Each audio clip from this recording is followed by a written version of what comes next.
Welcome to Winnie చేతి వంట. ఈరోజు వీడియోలో వైట్ రైస్లోకైనా టిఫిన్స్లోకైనా ఈ కారప్పొడి వేసుకుని తినండి, రుచి చాలా బాగుంటుంది. ముందుగా మరి దీనికోసం స్టవ్ వెలిగించి కడాయి పెట్టుకుని కొన్ని ధనియాలు వేసుకుని దోరగా వేపేసుకోవాలి. ఇవి వేగిన తర్వాత అదే కడాయిలోకి కొద్దిగా జీలకర్ర కూడా వేసేసుకుని ఇవి కూడా మాడిపోకుండా వేపేసుకున్న తర్వాత ఒక గిన్నెలోకి తీసుకుని పక్కన పెట్టుకోండి.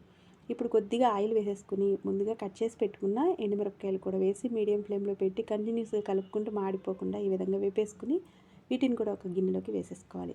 ఇప్పుడు ముందుగా కడిగి పెట్టుకున్న కరివేపాకు ఇలా వేగిన తర్వాత స్టవ్ ఆఫ్ చేసేసుకుని పూర్తిగా చల్లారనివ్వాలి.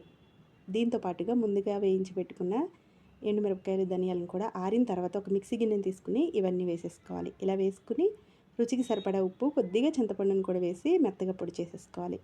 ఇలా పొడి అయిన తర్వాత ముందుగా వేపేసి పెట్టుకున్న కరివేపాకు అలాగే ఎల్లుల్లిపాయలు కూడా వేసేసుకుని ఇలా పొడి చేసేసుకుంటే మనకి కరివేపాకు కారపొడి రెడీ అయిపోయింది. అన్నంలోకి టిఫిన్స్లోకి చాలా